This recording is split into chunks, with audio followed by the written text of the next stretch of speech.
నేను మా ఆవిడ బస్ టికెట్ దర్శనం బుక్ చేసుకోవాలంటే ఎక్కడికి వెళ్ళకుండా సింపుల్గా ఏం చేస్తాను తెలుసా అండి? ఏం చేస్తారు? ఎన్టీఆర్ వైద్య సేవ కార్డు ఉందా అని నన్ను అడిగారండి. నేను ఏం చేస్తానో తెలుసా? హాయ్ చెప్తాను. ప్రపంచంలో ఎక్కడా లేని విధంగా ఆంధ్రప్రదేశ్ ప్రభుత్వం మనమిత్ర వాట్సాప్ గవర్నెన్స్ విధానాన్ని తీసుకొచ్చింది. మీరు ఏ పనిలో ఉన్నా మీకు ప్రభుత్వంలో ఏ సేవ కావాలన్నా వాట్సాప్ లో 9552300009 నెంబర్ కి హాయ్ అని పెట్టండి. కావాల్సిన ఆప్షన్ ని సెలెక్ట్ చేసుకోండి. ఇక హాయిగా మీ పనులు చేసుకోండి. ప్రజల చేతిలోనే ప్రభుత్వం, ప్రజల చేతిలోనే పాలన. ఇది ప్రజా ప్రభుత్వం. హలో అఘోర్య, నమస్తే అమ్మా.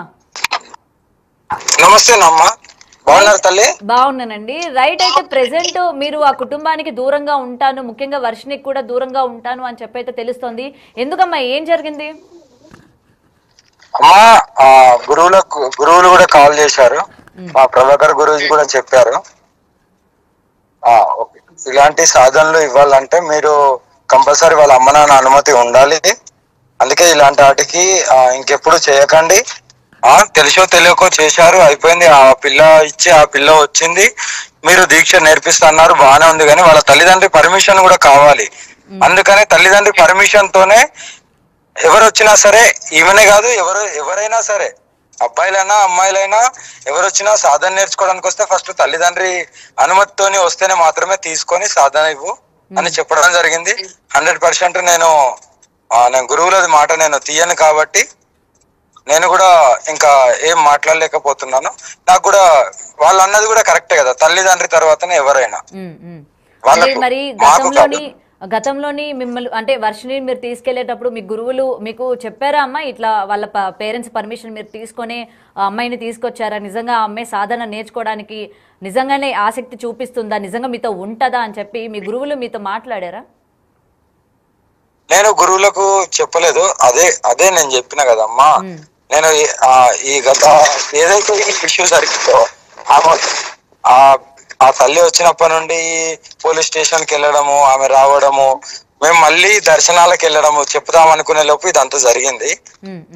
బట్ ఇప్పుడైతే నేను ఒకటే అంటున్నా అమ్మా, నేనైతే నా దైవ దర్శనాలు చేసుకుంటూ నా ధర్మ పోరాటంలో నేను ఉన్నాను.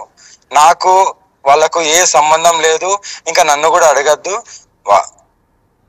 అని నేను ప్రజలకే ఇంకా వదిలేస్తున్నాను అంతే. ఎందుకంటే నా గురువులు చెప్పింది నేను పాటించాలి, కంపల్సరీ పాటిస్తాను కూడా. ఓకే, అంటే ఇంకా వాళ్ళ కుటుంబంతో కానీ ఇంకా అమ్మాయితో కూడా ఇంకా కాంటాక్ట్ లో ఉండను అని అంటున్నారా? అవునమ్మా, కాంటాక్ట్ లో ఇప్పటి వరకు లేను, ఇంకా ఉండను కూడా. కానీ నా మీద అయితే కేసు ఫైల్ అయిందని తెలిసింది. మంగళగిరిలో వర్షిని వాళ్ళ పేరెంట్స్ పెట్టారా మీ పైన కేసు? అవునవును, మిస్సింగ్ కేసు ఉన్న కిడ్నాపింగ్ కేసు పెట్టారంట. అది చూద్దాం, అది ఎంతవరకు వెళ్తుంది ఏంటిది అనేది. మాక్సిమం నేను కనుక్కున్నాను, కేసు అయితే ఫైల్ అయింది అని నేనే ఫోన్ చేసి కనుక్కున్నాను. కొంతమంది త్రూ నా భక్తులు ఉంటారు కదా, వెళ్ళారు, కనుక్కున్నారు, కేసు అయితే ఫైల్ అయింది.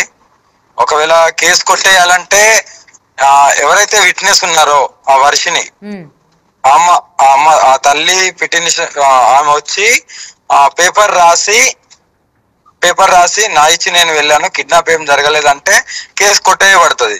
లేదంటే చెప్తాది అనుకుంటున్నారా? మరి నిన్నటి నుంచి చూసుకుంటే పేరెంట్స్ తోనే ఉంటానని చెప్తుంది కదా. అది ఆమె వ్యక్తిగతం అమ్మా, చెప్తుందో చెప్పదో భగవంతుని తెలుసు, ఆమెకు తెలుసు, ఆమె మనస్సాక్షికి తెలుసు. బట్ పోలీస్ వాళ్ళు అయితే ఇంకా నేను పోలీస్ వాళ్ళతో మాట్లాడలేదు, కానీ కనుక్కున్నాను, కొంతమంది నాకు తెలిసిన వాళ్ళ త్రూ కనుక్కున్నాను. నేను ఈ ప్రోగ్రామ్ అయిపోగానే నేను వచ్చేస్తాను, ఈ దైవ దర్శనాలు అయిపోగానే వచ్చేస్తాను. నేను కంపల్సరీ నేను పోలీసు వాళ్ళకి సహకరించాలి కాబట్టి, ఒకవేళ ఆమె రాసియకుంటే పోలీసు వాళ్ళు ఎలా అయితే అంటే రాసియకుంటే 90 రోజులు జైల్లో ఉండాల్సి వస్తుంది అదే అని అంటున్నారు. దానికి కూడా సిద్ధం నేను. అంటే మీరు జైలు శిక్ష అనుభవించడానికి కూడా సిద్ధంగా ఉన్నారైతే, ఒకవేళ అమ్మాయి తను ఇష్టపూర్వకంగా నేను రాలేదు మీరే బలవంతం పెట్టారని చెప్తే? 100% అమ్మా, 100%.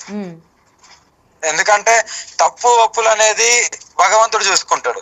కానీ ఇక్కడ నాకు కరాఖండిగా వాళ్ళు చెప్పింది ఏంటంటే, నాకు తెలిసిన వాళ్ళు, అమ్మ కేసు అయితే అయింది నిజం, కానీ ఇప్పుడే ఆ అమ్మాయి అయితే ఏదైతే అమ్మాయి రిటర్న్ నేను నా ఇచ్చి నేను వెళ్ళాను అని ఎప్పుడైతే రాసి వాళ్ళకి ఇస్తారో పోలీస్ వాళ్ళకు, నేను ఇది కూడా మీడియాలో ఎందుకు చెప్తున్నానంటే ప్రజలందరికీ తెలియాలి ఏం జరుగుతుంది ఏంది అనేది.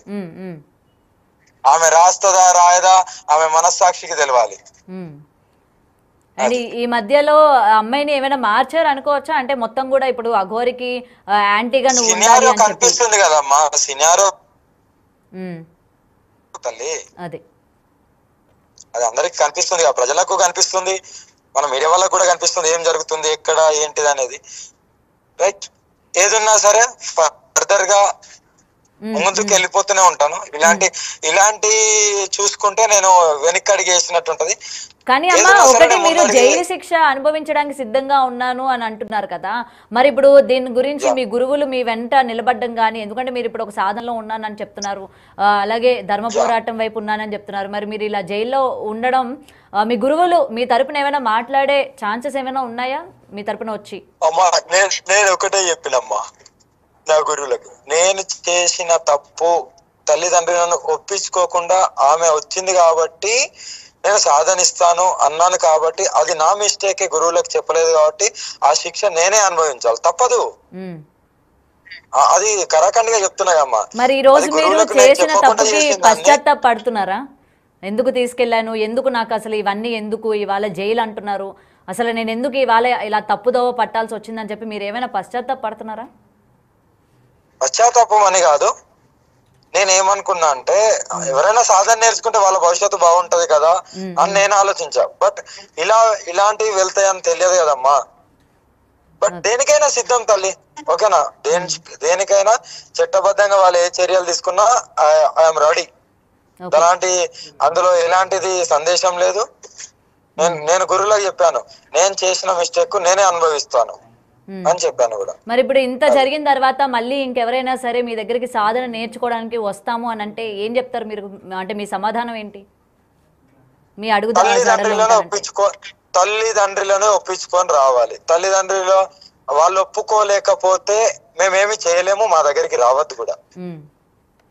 యా, ఇది ఓపెన్ గా, ఇంకా ఇది కరాఖండిగా చెప్తున్నాను, తల్లిదండ్రులను ఒప్పించుకొనే రావాలి. యా, మళ్ళీ మీకు ఏమైనా ప్రజలు అర్థం చేసుకోండి. ఇంకెప్పుడు నా దగ్గర వర్షిని గురించి ఎవరు ఎత్తద్దు దయచేసి. నేను నా పోరాటంలో, నా పూజలలో, నేను నా దీక్షలో, నా సాధనలో నేనున్నాను. ఇది ఇక్కడికి ఎండ్ అయితే బాగుంటది అని అనుకుంటాను. త్వరలోనే పోలీస్ స్టేషన్ కి వస్తాను, అప్పుడు మీరు కూడా రావచ్చు తల్లి, మీరు కూడా వచ్చి అక్కడ ఏం జరుగుతుందని చెప్పొచ్చు. ఇంకొకటి విష్ణు వల్ల ఆపద ఉందని చెప్పారు. రేపు పొద్దున అమ్మాయికి ఏదైనా ఇట్లా ఆపద గానీ వస్తున్నట్లు మీకు కానీ తెలిస్తే మీరు కాపాడే ప్రయత్నం ఏమైనా చేస్తారా? అప్పుడు కూడా నాకు వద్దులే అని చెప్పి వదిలేసే ప్రయత్నం చేస్తారా? అమ్మా అది వాళ్ళ వ్యక్తిగతం అమ్మా, ఓకేనా. నేను ఆడపిల్లల గురించి పోరాడుతున్నా కాబట్టి 100% ఏదన్నా చాలా పెద్ద ఇది జరిగితే ఆ అమ్మాయికి ఇంకా ఏదన్నా ఫర్దర్ గా ఆ అమ్మాయి ఇంకా లేదు నా జీవితం నాశనం అయిపోయింది అని కంపల్సరీ పోలీస్ స్టేషన్ కి వెళ్ళడం, అక్కడికి వెళ్ళడం అయితే నేను ఆల్రెడీ ముందే చెప్పాను కదా అని అప్పుడు నేను రియాక్ట్ అవుతాను. అప్పటిదాకా నేనేం రియాక్ట్ అవ్వనమ్మా. అది వాళ్ళిచ్చి వాళ్ళకి తెలిసి వస్తుంది, త్వరలోనే కూడా తెలిసి వస్తుంది ఎవరు తప్పు ఏంటన్నది తెలుస్తుంది అంటారు. అయితే భగవంతుడు కంపల్సరీ చూపిస్తాడమ్మా. ఏదో మనకు ఆపర్చునిటీ వచ్చింది, ఎవరో ఆశ పెడుతున్నారు అనేది కాదు, ఆల్రెడీ తెలిసిపోతుంది అందరికి వాట్ ఈస్ ద వాట్ అనేది, ఎవరు ఆశ పెడుతున్నారు ఏంటిది అనేది తెలిసిపోతుంది. దాన్ని బట్టి